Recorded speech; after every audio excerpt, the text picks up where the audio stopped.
What if the purest love in your life came from someone the world never noticed? Sometimes the greatest heroes don't wear suits or status. They wear a simple uniform, a tired gaze, and unshakable faith. This is the story of a black maid who stepped into the life of a millionaire and transformed his world without saying a word. A meeting between two universes, wealth and invisibility, proving that true power doesn't come from money, but from the heart.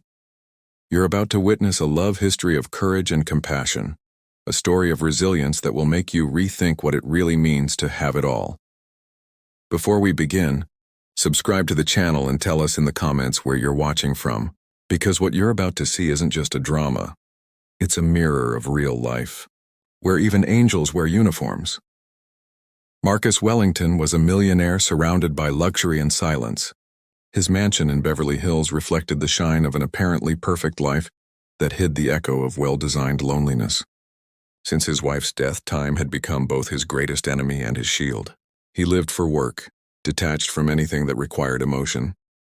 The cold marble floors of his house mirrored perfectly the chill in his heart. Each morning repeated itself like a ritual without purpose. Marcus woke early, wore the same impeccable suit, and headed to meetings that felt more like battles than conversations. The millionaire was admired, feared, and respected, but never loved. Those around him saw him as a symbol of success, ignoring the man who had forgotten the taste of his own humanity. The clock was his most faithful companion. Meanwhile, a maid named Grace Thompson walked through those same corridors without ever being noticed. She cleaned the floors that reflected her employer's image but not his essence. Grace, a black woman with a calm voice and weary eyes, carried within her a quiet strength the world rarely recognized. She was invisible to those who confused worth with wealth, and yet she held that home together with dignity. The mansion functioned like a flawless machine, moved by people Marcus saw only as parts of a system. Grace was one of those parts, efficient, punctual, discreet. But behind the uniform and gloves lived a woman fighting a daily story of resilience. She slept little, worked endlessly, and still carried a spark of faith that not even exhaustion could extinguish. Ethan, Marcus's teenage son, was the living reflection of his father's emotional distance. Rebellious and withdrawn, he spent hours locked in his room as if isolation were a silent cry. The house, though grand, was a space filled with absence, and within that emptiness, Grace's presence became essential, the only human warmth in an environment where material wealth contrasted with emotional poverty. Marcus believed control was the essence of success. Everything in his life followed schedules, targets, and metrics. Yet none of those numbers could measure what he had truly lost: the ability to connect. The maid saw what he didn't see, felt what he had forgotten to feel. Fate was already aligning the invisible threads of a transformation born from the improbable. It's often said that the greatest lessons arrive disguised as tragedies, and so it would be for Marcus. His routine of luxury and indifference was about to collapse because of a simple, desperate human act. Amid all that gold, he would be forced to face fragility, guilt, and the urgency of love. What came next would change everything. Between the millionaire and the maid, destiny was weaving a different kind of love history, not of idealized romance, but of redemption and recognition. Because sometimes love doesn't begin with flowers, but with a fall.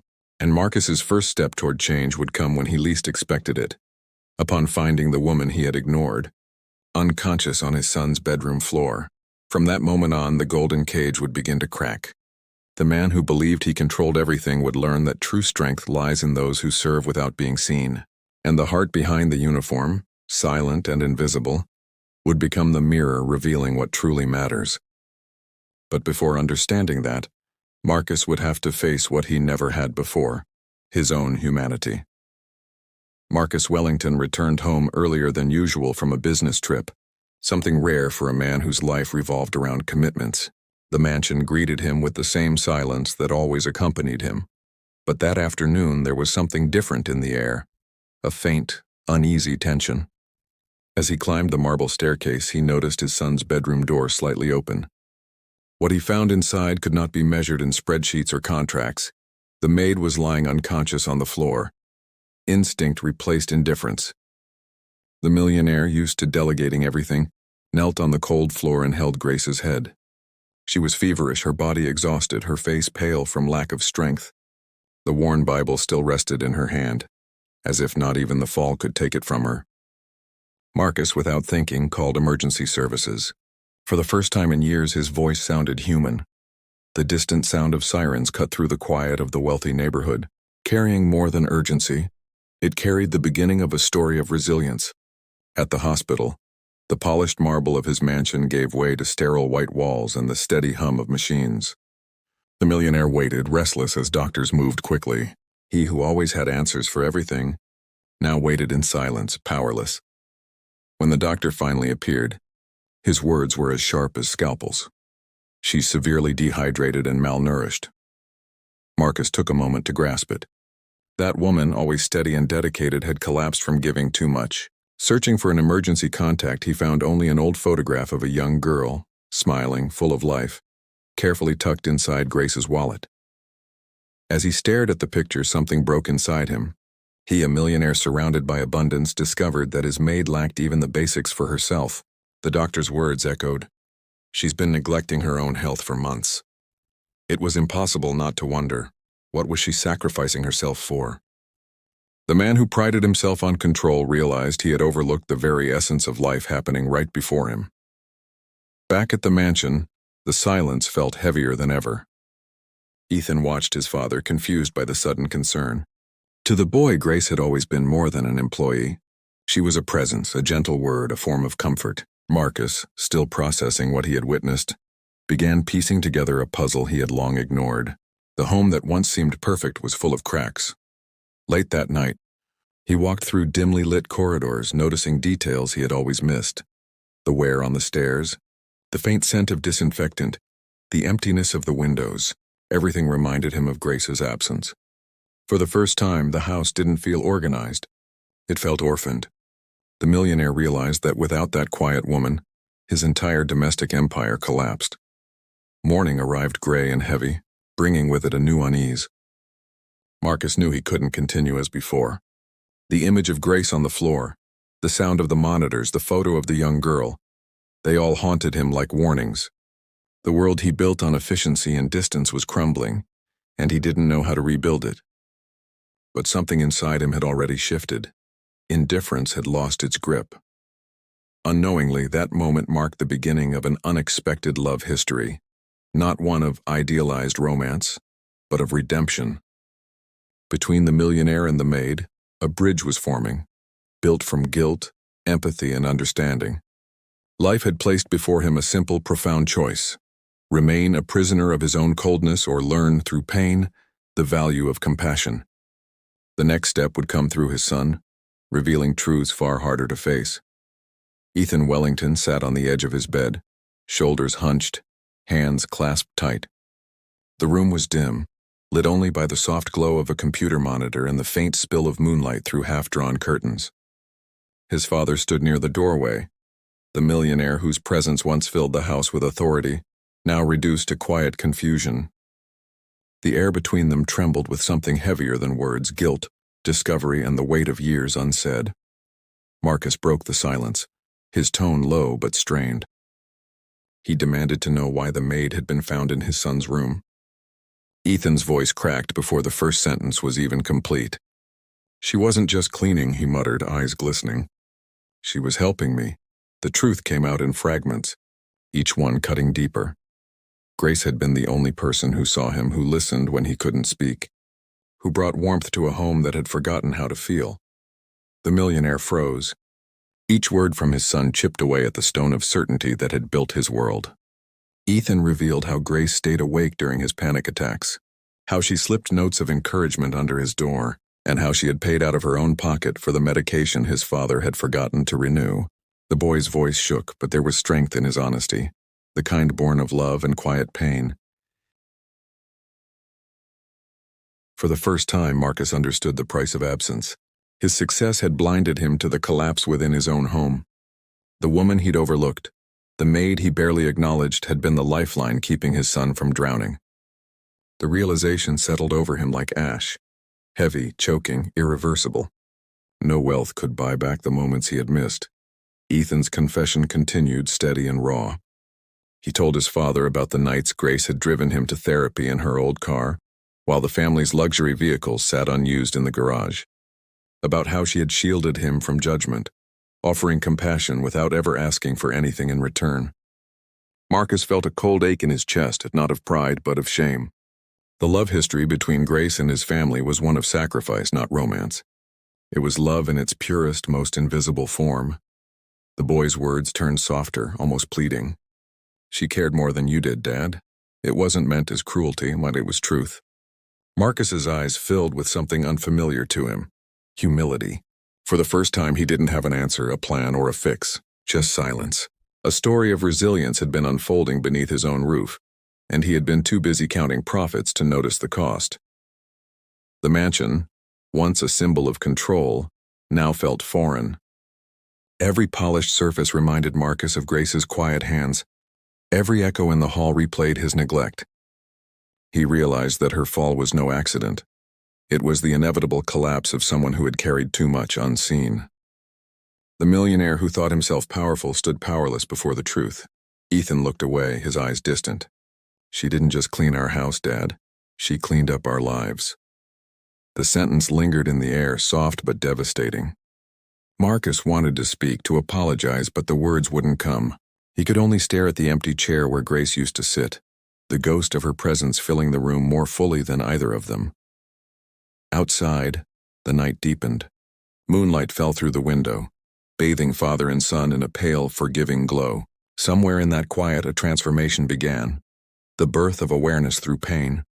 The millionaire understood that redemption would not come easily. And though the truth had broken him, it had also given him a direction.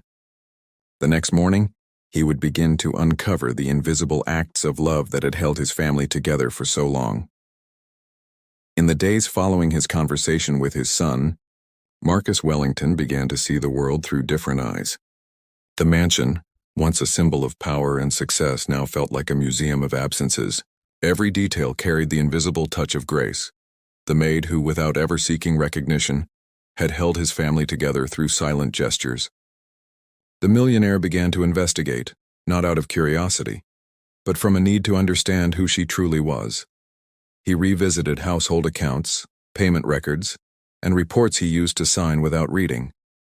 He discovered small discrepancies, anonymously covered expenses, and receipts paid out of Grace's own pocket. When he quietly questioned other staff members, he heard stories that left him speechless. The woman who shared her lunch with the gardener's sick daughter, who worked double shifts so others could rest. A pattern emerged: love in action without an audience. The stories repeated themselves, each revealing a new layer of sacrifice. Grace had driven Ethan to therapy sessions in her old car, while the family's luxury vehicle sat untouched in the garage. When the household account was frozen during a business dispute, she bought groceries with her own money to ensure nothing was missing from the table. The maid was the invisible pillar of a home that believed itself self-sufficient. Marcus, the millionaire accustomed to contracts and figures, didn't know how to process the depth of such devotion. For the first time, he felt shame for his own blindness. He who had built empires and acquired companies had failed to recognize the most noble soul in his life. Reality now punished him with a lesson in humility. True wealth had never rested in his vaults, but in the heart that cleaned his floors. In his quiet search, Marcus found small notes tucked between Ethan's books, messages written by Grace, simple yet powerful words: "You are capable. Don't give up today. God still has plans for you." It broke him. The love she had planted in that house wasn't just care, it was faith disguised as routine. Each note was a reminder that miracles sometimes wear aprons and cleaning gloves. The man who once prided himself on being untouchable now walked through the halls slowly, as if every room held a secret he didn't deserve to uncover. The house seemed to breathe with her memory, the sound of keys, the faint scent of soap, the echo of a distant hum. Marcus finally understood that Grace hadn't just cleaned his house. She had purified his failures with quiet compassion. Ethan watched from a distance, noticing how much his father had changed. The man who once filled rooms with orders now spoke less and listened more. Business meetings lost their urgency. Dinners turned into pauses for reflection. The boy saw the millionaire transforming, not from guilt but from gratitude. It was a story of resilience born from pain and guided by the invisible example of an ordinary woman. Marcus began to realize that Grace had done more than care. She had loved. Her love wasn't romantic but sacred, a love history between humanity and sacrifice. She had been the bridge between luxury and life, turning duty into devotion. And now, even in her absence, she remained the force quietly holding them all together. As night fell over Beverly Hills, Marcus walked into Grace's empty room. On the small table lay her open Bible, marked at a verse about serving with love.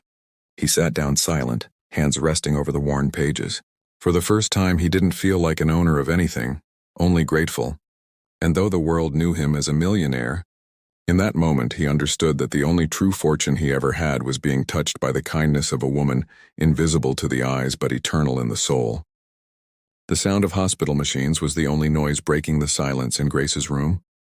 The cold white light reflected off the sheets, giving the space an almost ethereal stillness. Marcus Wellington, the millionaire who once commanded boardrooms, now sat beside the bed, watching the maid who had held his home together through relentless sacrifice.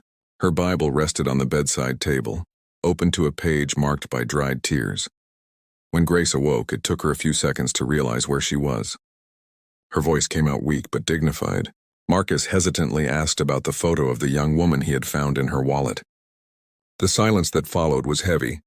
With eyes glistening, Grace revealed that the girl in the picture was her daughter, Aaliyah, medical student at UCLA. The lie that had held her world together began to crack, she explained. That Aaliyah believed her mother was a health consultant. Grace had maintained the lie out of pride, afraid her daughter might feel ashamed of the truth. Working as a maid in wealthy homes wasn't part of the dreams she'd envisioned for her child. To pay for Aaliyah's future, she worked 3 jobs, slept 4 hours a night, living on coffee and faith. It was a story of resilience written with a weary body and an unbreakable heart. Marcus listened in silence, unable to interrupt. Every word she spoke was both a blow and a lesson. He, who had always believed that power meant control, now saw true strength before him. The strength of a woman who gave everything, even her health, so that someone else could live better. At that moment, the millionaire finally understood what it meant to love unconditionally. Grace cried not out of weakness, but from exhaustion. Her tears slipped quietly, a mix of relief and shame. She admitted that she had hidden her suffering from her daughter to protect her dreams. Marcus took her hand, feeling for the first time the real weight of the inequality he'd ignored. The touch between employer and employee was no longer professional. It was human. In the hallway, a nurse observed the scene discreetly. Grace, still fragile, spoke about Aaliyah's future with a faint smile. She said that seeing her daughter graduate would make all the struggle worthwhile. It was as if pain lost meaning when measured against hope. Marcus, heart heavy, silently vowed that he would never let this woman fall again. Meanwhile, across the city, Aaliyah was studying, unaware that her mother was fighting for her life. She dreamed of becoming a doctor to heal the world, never realizing she was already the result of a silent cure. Her mother's sacrificial love. It was a cruel irony. The daughter pursued the same ideal of compassion her mother lived every day, hidden behind a uniform. The love history between mother and daughter was woven from secrets and self-denial. There were no luxuries, no roses, no love letters, only sacrifice. And yet, unknowingly, Grace had turned every act of cleaning, every sleepless night into a prayer. Marcus understood then that true love needs no witnesses. It simply acts, even when the world does not applaud. As he left the hospital that night, Marcus looked up at the Los Angeles sky and felt something he hadn't felt in years: humility. For the first time, he understood that greatness lies not in what one owns, but in what one gives. The maid had taught him the value of surrender, and the weight of the truth she carried in silence would echo within him, until the moment her daughter learned it all. In the days that followed, Marcus Wellington decided to take action. The millionaire felt the weight of responsibility, not just as an employer but as a human being. Determined to repay Grace for all she had done, he instructed his administration to cover her full medical expenses and grant her a paid leave. It seemed fair, but the world he had built wasn't founded on fairness. It was built on appearances. When he announced the decision to the household staff, he met resistance. Veronica, his sister-in-law who managed the house with an iron hand, crossed her arms and offered a smug smile. She said Grace didn't deserve that much. Her cold voice concealed the poison of prejudice. That was when Marcus began to notice the cracks in his own structure. What he had called efficiency was, in truth, exploitation. Digging into the payroll, he uncovered the cruelty hidden behind the spreadsheets. Veronica had been underpaying Grace for months, pocketing the difference herself. Worse, she had threatened the maid with deportation even though Grace was born in Georgia. When confronted, Veronica laughed with the arrogance of someone who believed herself untouchable. "She's lucky to work here," she sneered. Marcus's silence was more terrifying than any shout. For the first time, the millionaire felt ashamed of his own name. Everything he represented, wealth, status, power, now seemed small compared to the moral greatness of the woman his own family had humiliated. The man who once commanded entire boardrooms now trembled before the truth about his own home. When exposed, Veronica tried to justify herself with hollow arguments about hierarchy and merit. But Marcus refused to listen. With one firm gesture, he fired her on the spot, his tone calm but final. The decision, though right, brought no peace. The damage was already done. The system he had ignored for years was now showing its teeth, and its victim was the only person who had never asked for anything but dignity. Meanwhile, Grace was still recovering, unaware of the silent war being fought in her name. For her, life had always been this way, unjust but survivable. Suffering was a constant and love her purest response. The love history between this woman and the world was written in wounds and faith, a story where hope insisted on rising, even when the world pushed her down. Marcus stood by his office window, staring at his own reflection. For the first time, he didn't like what he saw. The flawless suit didn't make him clean. Power didn't mean control. He felt small, powerless, and human. And at that moment, he understood that his own story of resilience began right there, not at the peak of finance, but in the depths of empathy. The house, now without Veronica, felt lighter, but emptier too. Every staff member walked quietly, as if something sacred had been broken. Marcus knew that punishment alone wasn't enough. Repair was needed. But how could he compensate for years of invisibility? No amount of money, however vast, could buy back the respect stolen from Grace, or the sleepless nights she endured out of fear of losing her job. As night fell, Marcus sat in Ethan's room and told him everything. His son listened in silence, tears glistening in his eyes. Both knew the truth carried a heavy price, but it was the only way forward. Across the city, Grace slept, unaware that the millionaire was beginning to rebuild his life from the strength of a woman who, even after being humiliated, still believed love could redeem the world. The ballroom shimmered like an earthly constellation. Crystal chandeliers reflected golden light over long dresses, rehearsed laughter and champagne glasses.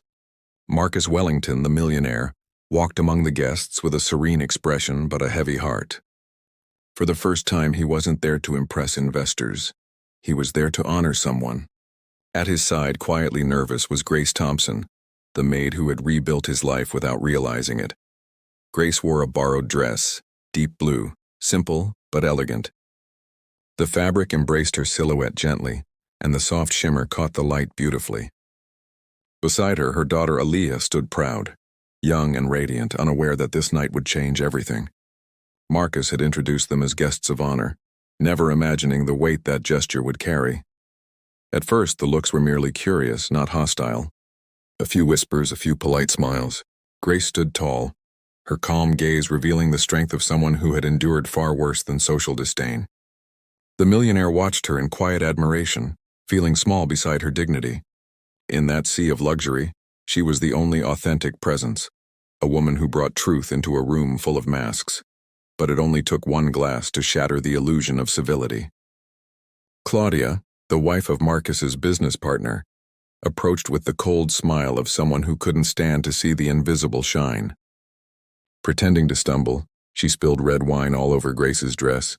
The liquid ran like blood, staining the fabric and silencing the room. For a heartbeat, everything froze. Grace's eyes trembled, but she said nothing. Claudia, feigning innocence, delivered the line that sliced through the air. "Who let the staff in?" Soft laughter rippled across the tables. The maid felt the floor disappear beneath her, and Aaliyah, confused, turned to her mother, not yet understanding. It was the moment the lie about her mother's job unraveled under the cruel brightness of the spotlight. Marcus reacted too late. As he moved to intervene, he saw the change on Aaliyah's face. Pride collapsing into betrayal. Admiration turning to shame. Grace tried to clean her dress with her own hands, but no cloth could erase humiliation. What began as an act of love, bringing them as equals, had turned into a public spectacle of pain. It was the collision of two worlds that were never meant to meet this way. Ethan, watching from afar, couldn't bear the silence. The millionaire's son crossed the ballroom with steady steps and a trembling voice. He grabbed the microphone and, in front of everyone, defended Grace with the courage of someone who had learned to love the unseen. He spoke of the love she had given, of the nights she had saved him. The speech, captured on countless phones, went viral. The story of resilience of that woman finally had a voice, but the cost was too high. Grace didn't cry there. She simply left, head high and eyes hollow, carrying the weight of the world on her shoulders. Beside her, Aaliyah walked in silence, her face pale and hardened. The truth had transformed their love history into an open wound. Marcus stood frozen amid the glittering crowd, unsure whether he should apologize or beg for forgiveness. Outside, under the cool night air, the wine-stained dress became a symbol, not of defeat but of endurance. The moonlight shimmered on the fabric, making the stain glisten as if to say even pain has its beauty. Grace walked slowly toward the car, and for the first time, Marcus understood what it meant to be stripped bare before one's own conscience. The night of the gala was over, but the silence that followed was crueler than any applause or insult. Grace, the maid who carried the world on her shoulders, folded the stained dress, and with it, all the pride she had left. In the cracked mirror of her small apartment, she saw not just the reflection of a tired woman, but someone stripped of her dignity. Sometimes what destroys us isn't what people shout. It's what their silence confirms. Aaliyah, still in shock, couldn't look her mother in the eyes. The secret that once felt like protection now sounded like betrayal.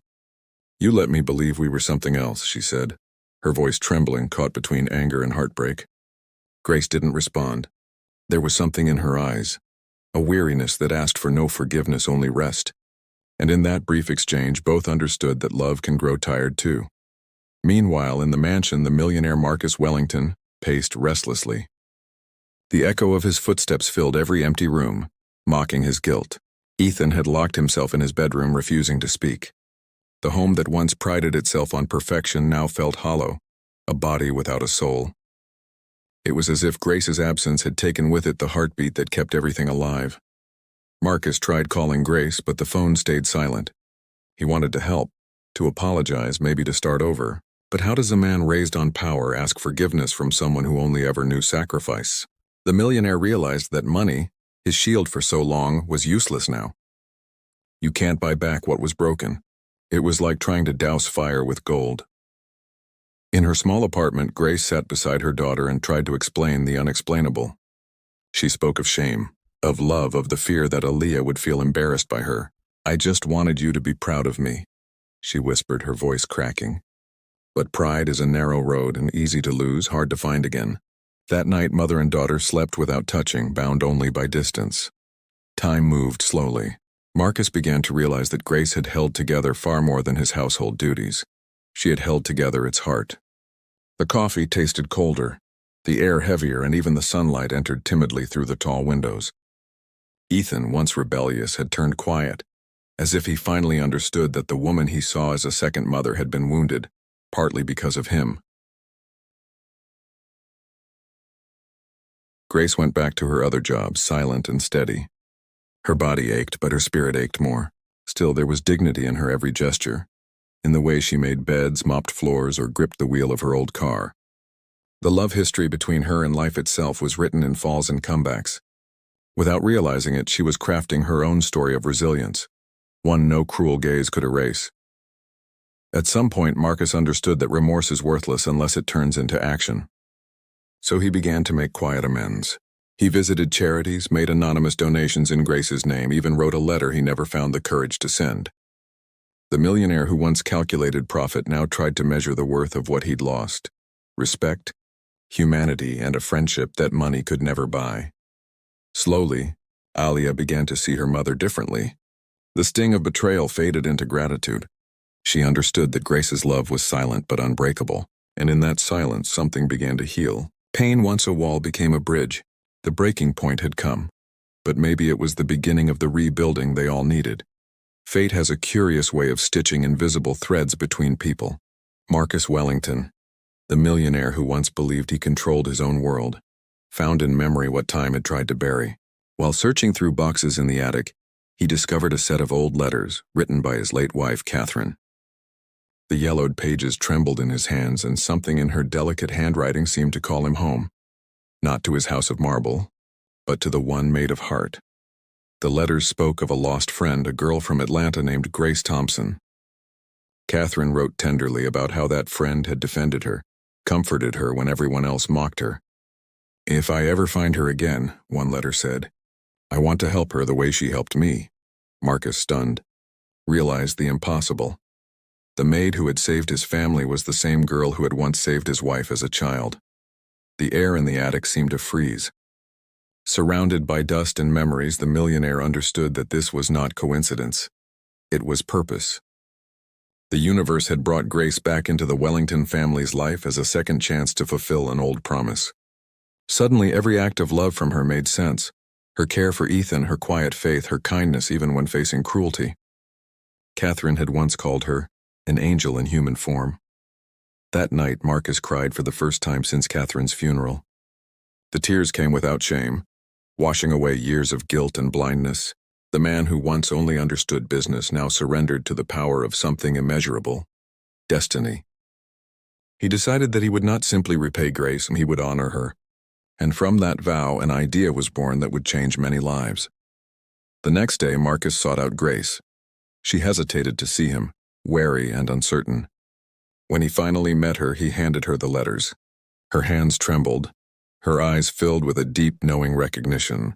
"Catherine," she whispered, pressing one of the letters to her chest. It was as if the past and present embraced in silence, stitching together wounds that words could never heal. Marcus told her everything, his plan to create a foundation in Catherine's name, with Grace as its director. "You will never clean houses again, Grace.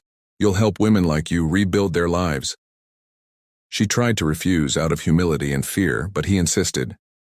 For the first time, the millionaire wasn't offering charity. He was offering recognition. It was the beginning of a new love history. Not one of romance, but of humanity. Over time, the foundation flourished. Alia received a full scholarship, and Grace began mentoring other working mothers, teaching them to believe in their own worth. The woman who once scrubbed floors now opened doors. And as she watched other women rise, she realized her story of resilience was no longer just her own. It belonged to every woman who learns to stand again after the fall. When Marcus visited the foundation for the first time, he saw in those women's eyes the same strength he saw in Grace. It was as if Catherine's spirit lived on, alive in every gesture of compassion. He understood then that true wealth wasn't luxury but legacy, and for the first time the millionaire felt poor in everything money could never buy. That night, Grace looked up at the sky and whispered a silent prayer of thanks. Fate had closed a perfect circle: love, loss, reunion, and purpose. The uniform that once symbolized servitude now stood for redemption. And she understood that sometimes souls meet again not by accident, but to heal promises time left unfinished. The morning was clear, and the air carried that kind of silence that comes before something extraordinary. Grace walked beside Marcus, the millionaire who had finally learned to listen with his heart. They entered a modest yet vibrant auditorium. Banners with words of faith and hope hung on the walls, and a group of women, housekeepers, single mothers, caregivers, waited eagerly. There, the Catherine Wellington Foundation was being born, a project meant to unite two worlds once separated by invisible walls. Marcus stepped onto the stage and took a deep breath before speaking. His eyes didn't seek the crowd. They sought only one person, the maid who had taught him the meaning of humanity. "Everything we have here," he began, "was born from a silent kind of love, from a strength money can't buy." And when he said Grace's name, the room erupted in sincere applause, the kind that doesn't come from hands, but from the soul. Grace remained standing, humble, eyes glistening. She wasn't used to being seen, much less celebrated. When she was invited to the stage, she hesitated, but Ethan and Aaliyah, now side by side, encouraged her with a smile. As she climbed the steps, the audience rose to their feet. For the first time, the woman who had always cleaned the traces of others was placed at the center, as the light that guided lives. Marcus handed her a folder bearing the foundation's emblem and a formal proposal. Executive Director, the title read. Grace looked at him confused. I don't know how to manage anything beyond a house, she murmured. He smiled. Then you already know enough. Managing people is understanding what they need before they ask. The millionaire understood now that true power lies in service, and she had served with love. Over time, the foundation grew like a garden. Women who had once been invisible found refuge and purpose there. Training programs, scholarships, psychological support, everything revolved around one simple revolutionary idea: dignity. And in every detail was Grace's touch, the same tenderness with which she once fluffed pillows and healed hearts. Her story of resilience had become the foundation for many others. Aaliyah, now a medical student, saw in her mother everything she aspired to be. She learned that strength doesn't lie in hiding scars, but in showing them with pride. Ethan, meanwhile, found new purpose in friendship with Aaliyah, two young souls learning together what love truly means: respect. It was a love history not written with romance, but with humanity. One afternoon, Grace visited Catherine's grave. She brought simple flowers, picked from the foundation's garden. You kept your promise, she whispered. The wind blew softly, and for an instant, she swore she could smell her old friend's perfume. There, between tears and smiles, she understood that love never ends. It merely changes form. When she returned, Marcus was waiting at the foundation's entrance. The sun was setting behind them, painting the sky gold. Catherine would be proud of us, he said, his voice trembling. Grace nodded, and a serene silence settled between them. The pain of the past had given way to gratitude. Two worlds had forgiven each other. Two souls had recognized one another, and so the cycle closed, and not with an ending, but a beginning. Grace, the maid, had become a symbol of faith and resilience.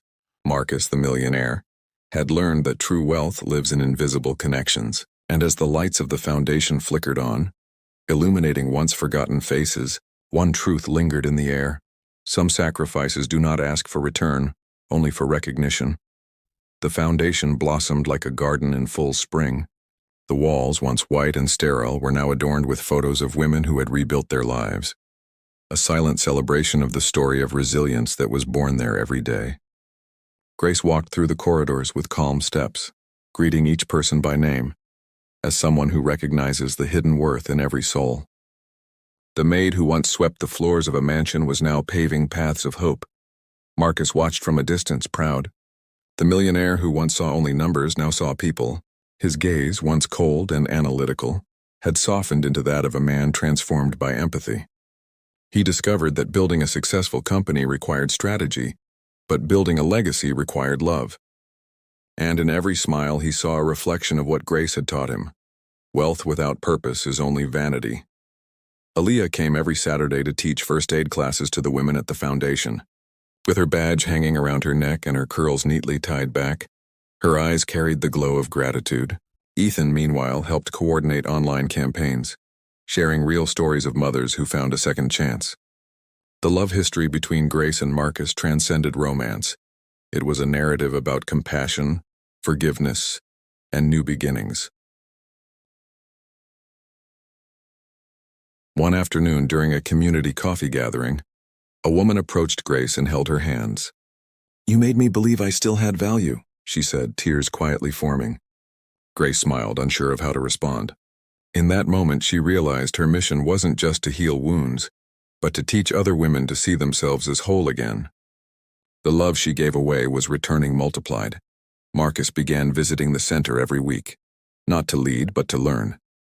He would sit beside the women, listen to their stories, and sometimes just stay silent.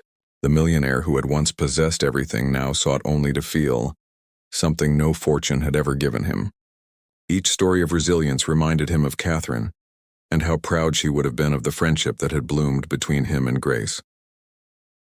One day, Grace was invited to speak at a conference on equality.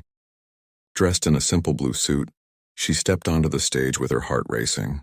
"I'm not an academic or a politician," she began. "I'm just someone who cleaned the floors of pain until I found the beauty of dignity." The audience rose to their feet, applauding with emotion. It was more than a speech. It was a mirror for all the invisible maids of the world. After the event, Marcus waited for her in the lobby with a modest bouquet of white flowers. "You changed everything," he said with a sincere smile. Grace shook her head gently. "No, Marcus. Love changed it." And in that brief exchange of glances, there was more truth than in 1,000 promises. It was love without possession, only respect and recognition. The Wellington house, once cold and silent, now hosted lively Sunday dinners. Grace, Aaliyah, Ethan, and Marcus laughed together like a rebuilt family. There was no hierarchy, only affection. The icy marble floors had been replaced by warmth, voices, and intertwined stories. The mansion had finally become a home, and so the circle closed in harmony. Grace's story of resilience was no longer hers alone. It became a movement. The millionaire had learned the value of service. The maid had discovered the power of inspiration, and everyone around them was healed by the simplicity of one act, truly seeing one another. In the end, perhaps the secret to life is this: to love with open eyes. 2 years had passed, but the brightness of that morning felt like a new beginning. The university auditorium was filled to capacity, and the applause echoed like a song of triumph. Grace walked slowly beside Aaliyah, who wore the traditional white medical graduation coat. With every step, the maid who once hid behind an invisible uniform felt the sweet weight of victory. Not only her daughter's, but that of a story of resilience that now inspired hundreds of people. Grace's gaze drifted between the stage and her memories. In her mind, flashes of the past returned. The cold marble floors of the mansion, the sleepless nights, the days of fear and prayer. And now, amidst that sea of smiles, she understood that every tear had been a seed. Marcus, the millionaire, watched from a distance, his heart swelling with pride.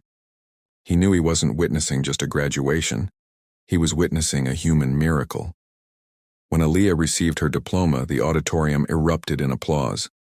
The young woman lifted her eyes, searching for her mother among the crowd. When she found her, she made a simple gesture, hand over heart and a smile. Grace couldn't hold back her tears. It was the same smile Catherine had in the old photographs. Life closing its circle, sewn together by invisible threads of love.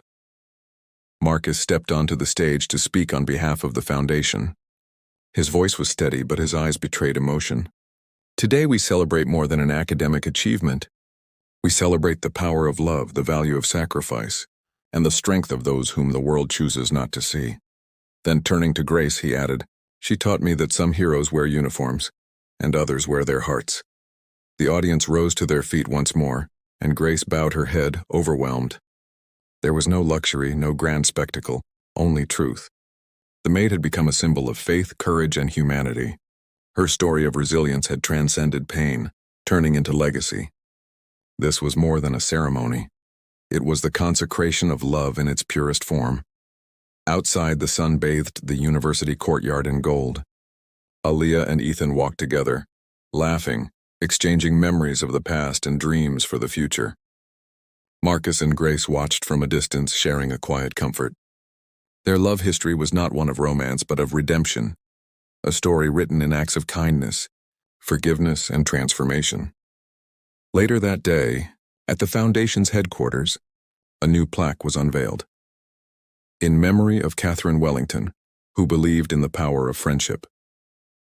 Grace touched the plaque gently, and a tear fell onto the metal. It wasn't sorrow, it was gratitude. Catherine had been the invisible thread that bound together lives separated by different worlds. That night, Marcus's home came alive once again. There was music, laughter, and the aroma of home-cooked food. Grace served dessert while Marcus washed the dishes, and no one there saw employer or employee. Only people, only love. The house that had once been cold and silent now beat like a heart. And in the stillness of the night, as Grace placed her worn Bible on the bedside table, she opened it to a familiar verse. "For I was hungry and you gave me food. I was thirsty and you gave me drink. I was a stranger and you welcomed me." She smiled and whispered a prayer. Some angels wear uniforms. Some miracles happen quietly, and sometimes the people we overlook are the ones who save us. In the end, the heart behind the uniform isn't just the story of a maid and a millionaire. It's a reminder that true wealth lies in serving, forgiving, and believing again. Grace proved that love can cross the walls of class, pain, and prejudice, turning scars into bridges. Her story of resilience teaches us that the worth of a life isn't measured by titles or possessions, but by the ability to touch other souls with kindness. Every tear, every fall, every act of faith built a legacy of light that no darkness can erase. If this story touched your heart, leave a like, share this message, and subscribe to the channel to follow more real stories of love, courage, and transformation. Here, every episode is more than a love history. It's a portrait of the invisible strength that moves the world, the power of a human heart that never stopped serving,